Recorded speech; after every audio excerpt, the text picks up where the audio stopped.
Alors, on se retrouve dans cette leçon dans laquelle nous allons définir le plan de son site internet. Et pour rappel, je vous renvoie dans mon dossier Notion. Si vous avez choisi un tableau, c'est pareil. Revenez à votre tableau et vous devez, avant de définir votre plan, avoir rempli votre tableau par rapport aux recherches SEO que nous avons vues pour pouvoir faire votre site. Donc nous, on va partir sur un site internet de e-commerce, de vente de montres. Donc du coup, je me suis orienté pour cet exemple sur des mots-clés liés à l'horlogerie, liés aux montres, sur les recherches de mots-clés, de requêtes que nous avons vues sur Ubersuggest ou sur Google Ads. Donc ici, juste pour que vous voyez brièvement, nous avons choisi quelques mots-clés qui, euh, à mon sens, sont pertinents et à travers lesquels on a une vue d'ensemble pour pouvoir savoir quel type de page nous allons construire autour de ces mots-clés. Donc ça, nous l'avons vu.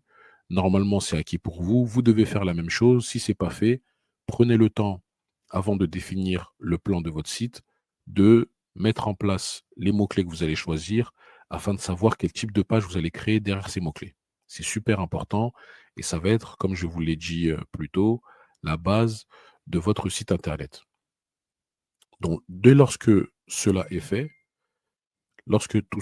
fait, nous allons commencer à analyser le plan de notre site. Donc pareil, le plan du site, vous pouvez le définir sur une plateforme comme celle-ci ou vous pouvez le mettre sur papier. Alors, ici, pour vous expliquer le schéma du plan du site, vous allez voir qu'il est très clair. Donc ça va être le mot-clé, enfin, le nom de domaine de notre site internet. Avant même de voir le plan du site, il faut que vous trouviez un nom de domaine. Donc, pour trouver un nom de domaine, je vais vous montrer la méthode à suivre qui vous permettra de pouvoir trouver un nom de domaine qui n'est pas pris, car le nom de domaine, lorsque l'on crée un site internet, est payant. Donc, le nom de domaine, c'est le nom qui va héberger votre site internet. D'accord? Donc, avant même de mettre un plan de site en place, il faut trouver son plan de domaine. Je vous montre maintenant comment trouver son nom de domaine sans qu'il soit déjà utilisé à un prix correct. Alors, pour trouver votre nom de domaine, vous allez aller sur Google, vous allez taper Squarespace, nom de domaine. Moi, j'ai aussi l'habitude d'aller sur le site Yonos. Donc, c'est un site pareil qui permet de pouvoir créer des sites avec WordPress. Mais pour trouver un nom de domaine, vous devez le faire sur la plateforme où vous allez acheter votre site. De toute façon, la plateforme Squarespace va vous proposer à un moment donné, plus vous allez avancer, d'acheter un nom de domaine dessus. Mais là, il ne s'agit pas d'acheter le nom de domaine pour l'instant, il s'agit juste de trouver un nom de domaine, savoir s'il est disponible. D'accord? Donc là, ici, je vais taper dans un premier temps Squarespace nom de domaine. D'accord? Ensuite, je vais cliquer ici, acheter un nom de domaine, recherche de nom. Donc là, je vais cliquer ici. Et ici, Squarespace va me proposer de pouvoir trouver un nom de domaine, qu'il soit disponible avec les tarifs, etc. Donc moi, j'ai décidé d'appeler mon site Montre Ouma. Donc ici, je vais taper Montre Ouma. Donc je vais aller regarder si le nom de domaine est disponible, combien il coûte, avec euh, quelle entité, etc.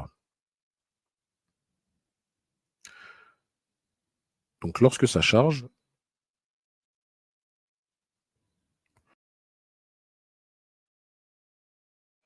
donc là, il a trouvé Montre Ouma.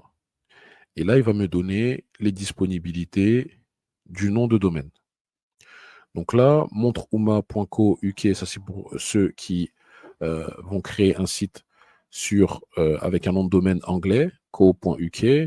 Ça c'est un nom de domaine allemand, EU européen, FR. Donc là, il va m'intéresser. Donc là, il est disponible. D'accord? Donc ici, je vois qu'il est disponible. Le .com est disponible. Le .com est disponible, il est à 12,60 €. Le .fr est à 7,80 €, il est disponible. Ok. Moi, ce qui va m'intéresser, c'est soit le .com, soit le .fr. Mais en tout cas, voilà, c'est comme ça que vous pouvez venir chercher les noms de domaine. Un conseil, dans le nom de domaine, il est toujours bien de mettre un mot-clé lié à votre activité dans le nom de domaine. Donc moi ici, il y a montre. Ici, il y a Oumma. Oumma, pourquoi? Parce que je vais cibler, bon, c'est un essai, mais ici, l'idée, c'est de venir cibler les musulmans. Et ici, c'est de venir dire à Google, voilà, mon site parle de montre. D'accord? Donc, ici, lorsque vous choisissez, euh, lorsque vous identifiez votre nom de domaine, vous voyez qu'il est disponible. Ce que vous pouvez faire ensuite, ce que je vous conseille, c'est de venir taper, lorsque vous avez trouvé le nom de domaine qui vous correspond, c'est de venir faire une petite recherche, voir si le nom n'est pas déjà utilisé, par exemple. Donc là, ici, si je tape montre Ouma Instagram, voir s'il n'a pas déjà été pris, si des personnes ne l'utilisent pas déjà. D'accord? Donc là, ici, je vois qu'il ne me trouve pas de montre Ouma sur Instagram. OK? Donc ça, c'est important, c'est des recherches importantes à faire afin que vous puissiez détenir votre marque, euh, qu'il n'y ait pas d'autres personnes qui utilisent le nom de la marque. D'accord? Donc là, je vais taper par exemple montre Ouma Facebook. Donc là, il n'y a pas forcément de montre Ouma. OK. Donc je vais taper montre Ouma sans rien du tout, voir ce que ça me donne. Montre U, montre O, montre O. OK. Donc là, ça, c'est les process que je vous conseille de faire, de voir, de trouver un nom de domaine et ensuite de faire une petite recherche pour voir si le nom n'est pas déjà utilisé sur Internet. Donc là, avec le nom Montre Oumma, je vais pouvoir l'acheter, je vais pouvoir le protéger, je vais pouvoir l'utiliser sur les réseaux sociaux, vu que personne n'utilise ce nom. D'accord? Montre homme, montre femme. Donc il n'y a pas de nom Montre Oumma. Si à un moment donné votre nom de domaine apparaît plusieurs fois. Après, c'est à vous d'évaluer si les personnes euh, sont actifs sur ce nom de domaine, s'ils l'utilisent vraiment, etc., etc. Ça peut arriver qu'un nom de domaine est déjà utilisé, mais que la personne ne l'utilise plus du tout, n'est plus actif. Là, je parle de réseau social. Si vous le cherchez, par exemple, sur Squarespace, si la personne l'a acheté, il ne sera pas disponible. D'accord? Il sera peut-être disponible en .ue, .uk, .de, mais .fr ou .com, il a été acheté, il n'est plus disponible. Donc, je ne vous conseille pas de le prendre sous un autre point d'un autre pays si le nom n'est pas disponible en .fr ou en .com.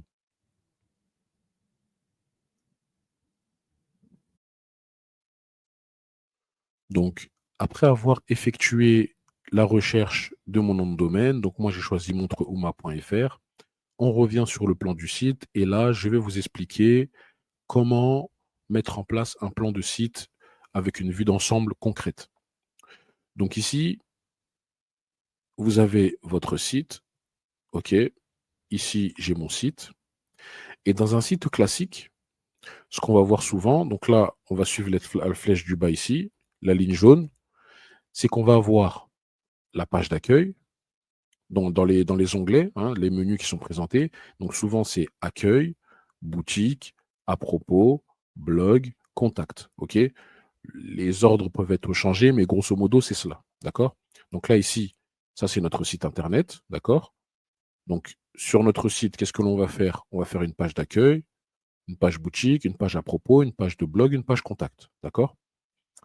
Ensuite, ici, ce qu'il faut que vous reteniez, c'est que chaque page doit avoir son mot-clé.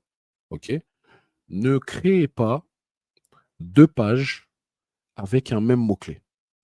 Donc, lorsque vous allez faire le texte de votre page, il faudra que le mot-clé que vous choisissiez revienne souvent. D'accord? Donc, pour cela, je vous montrerai, on va s'aider de ChatGPT pour pouvoir faire le texte de votre page de site internet. Là, c'est vraiment de l'initiation. Si vous voulez le faire tout seul, libre à vous. Mais vous pouvez très bien utiliser ChatGPT, d'accord, pour pouvoir faire le copywriting, l'écriture de texte de votre site. D'accord?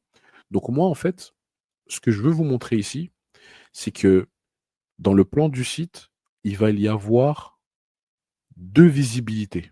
D'accord?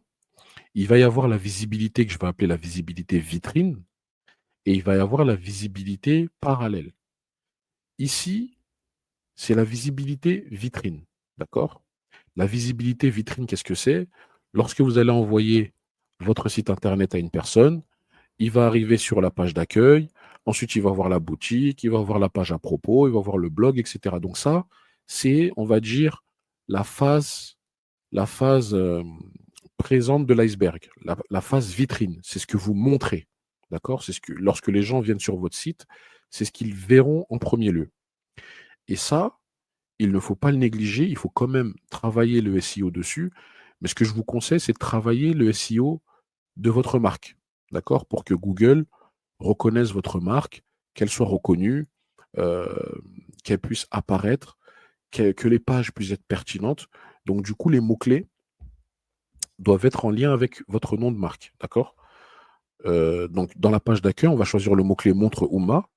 Donc, du coup, dans la page d'accueil, bah, ce que l'on va voir, c'est souvent le mot-clé montre Oumma. Montre Oumma. Bienvenue chez Montre Oumma. Ça reviendra souvent. D'accord? Dans la page boutique, on va mettre boutique montre Oumma. D'accord? Ce sera le mot-clé qu'on va choisir pour la page boutique. Pour la page à propos, histoire de Montre Oumma, donc vous allez parler de votre histoire, de vous, etc.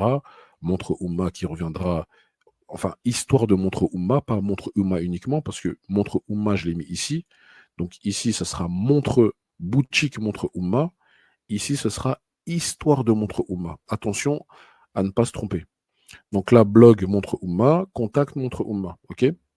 Donc l'idée dans la phase apparente de l'iceberg, c'est de faire du SEO sur votre marque. D'accord?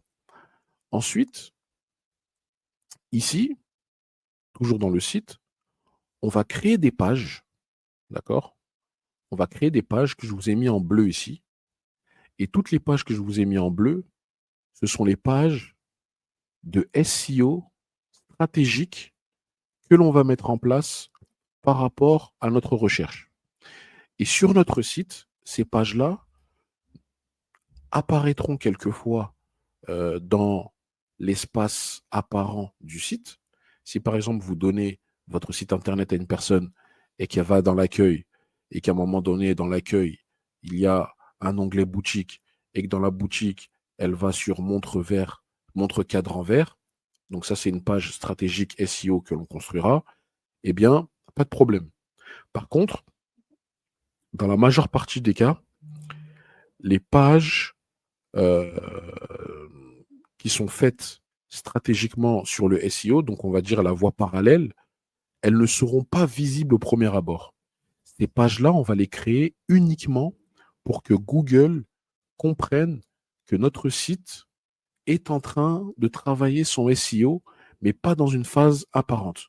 Ça veut dire que ces pages-là, l'idéal, c'est qu'elles apparaissent uniquement lorsque il y a l'intention de requête des personnes. D'accord? Si par exemple, une personne tape montre chiffre arabe sur Google, l'idéal, c'est qu'elle arrive sur cette page-là et non pas sur la page d'accueil. D'accord? Pourquoi? Parce que sur la page d'accueil, vous allez parler de montre Ouma, vous allez parler de vous, etc. Donc du coup, nous, on va faire des pages vitrines pour pouvoir montrer notre site aux personnes, pour pouvoir aussi montrer à Google que nous avons un site qui parle de montres, etc. Donc la pertinence de notre site.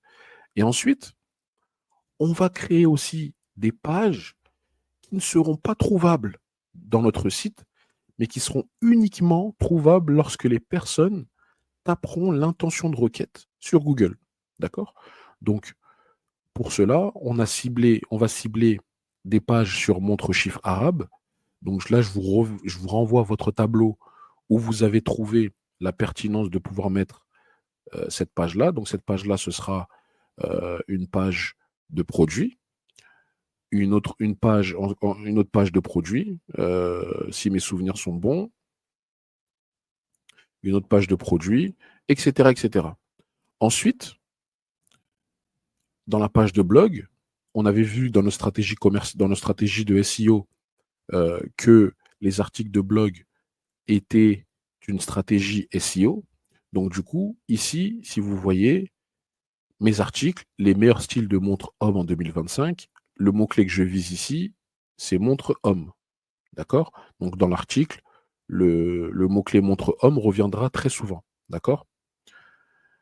Et ça, ce sera trouvable sur le site.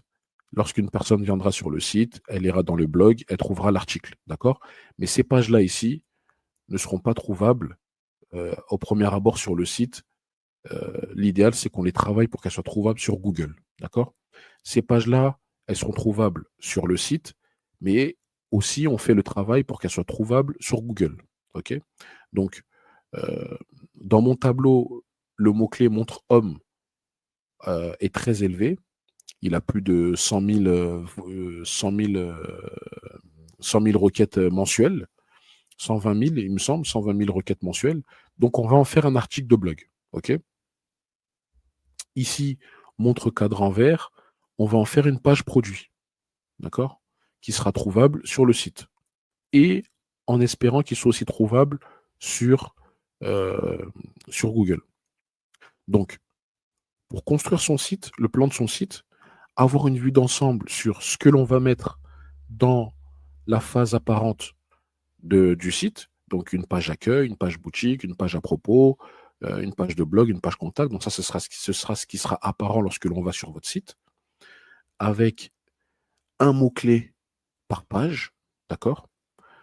Et ensuite, on créera aussi des pages parallèles qui ne seront pas tout de suite visibles sur votre site afin de mettre en place un travail de SEO. OK? Et je le rappelle ici, le SEO, on va essayer de créer des interconnexions entre les pages. Parce que dans le SEO, ce qu'il va falloir respecter, c'est euh, les polices, d'accord? Les polices d'écriture. Lorsque l'on mettra des images, on les nommera au nom du mot-clé. Les textes, les mots-clés reviendront souvent et reviendront souvent aussi dans les titres, d'accord? Euh, on mettra des liens entre les sites. Ça veut dire que ça, par exemple, si je crée une page montre chiffre arabe, il faudra mettre un lien qui renvoie peut-être à l'article montre homme, histoire de montrer que les pages sont interconnectées, d'accord? Donc dans le SEO, ça c'est quelque chose de très apprécié. Et je vous mettrai un explicatif sur cela juste en bas dans la fiche de la leçon. Vous trouverez un explicatif du SEO. Mais voilà, il faudra que vous construisiez votre site de cette façon-là afin de pouvoir optimiser dans un premier temps votre stratégie SEO.